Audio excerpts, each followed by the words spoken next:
দীর্ঘ 5 বছর ধরে ক্যান্সারের সঙ্গে লড়াই করে আসছেন উপস্থাপক ও অভিনেত্রী সামিয়া আফরিন। সেই লড়াইয়ের মধ্যেই এবার তার শরীরে দ্বিতীয়বারের মতো ম্যালিগন্যান্ট শনাক্ত হয়েছে। চিকিৎসকদের পরীক্ষায় এবার ওভারিয়ান ক্যান্সার ধরা পড়েছে।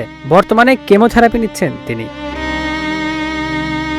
সামাজিক যোগাযোগ মাধ্যমে দেয়া এক আবেগঘন পোস্টে নিজের শারীরিক অবস্থা ও চিকিৎসার অভিজ্ঞতা জানিয়েছেন সামিয়া। তিনি জানান, প্রায় 3 মাস আগে করা পরীক্ষায় শরীরে দ্বিতীয় ম্যালিগন্যান্ট ধরা পড়েছে। এরপর দ্রুত অস্ত্রোপচার করা হয়। অস্ত্রোপচারের পর চিকিৎসকরা জানান তার শরীরে হাই গ্রেড কার্সিনোমা রয়েছে। এ কারণে বর্তমানে কেমোথেরাপি নিতে হচ্ছে তাকে।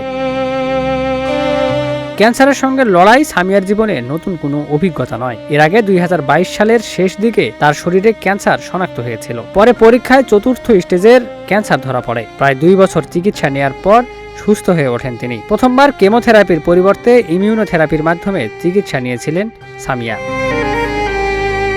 তবে এবারকার চিকিৎসা তার জন্য বেশ কঠিন। চিকিৎসকরা জানিয়েছেন কেমোথেরাপির প্রভাবে তার চুল পড়ে যেতে পারে। বিষয়টি নিয়ে মন খারাপ না করে বরং বাস্তবতাকে স্বাভাবিকভাবে গ্রহণ করার সিদ্ধান্ত নিয়েছেন এই অভিনেত্রী। এমনকি চুল পড়ে যাওয়ার আগেই নিজের নতুন লুককে স্বাগত জানাতে হেয়ার কাটও করিয়েছেন সামিয়া।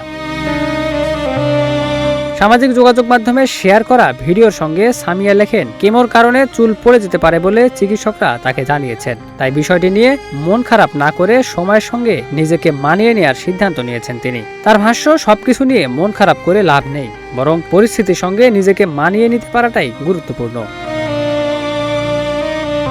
ক্যান্সারের চিকিৎসার কঠিন অভিজ্ঞতা সম্পর্কে সামিয়া বলেন, যারা নিজেরা এই পথ পাড়ি দিয়েছেন তারাই জানেন এই লড়াই কতটা কঠিন। তবে প্রতিকূলতার মধ্যেও মানসিকভাবে শক্ত থাকার চেষ্টা করছেন তিনি।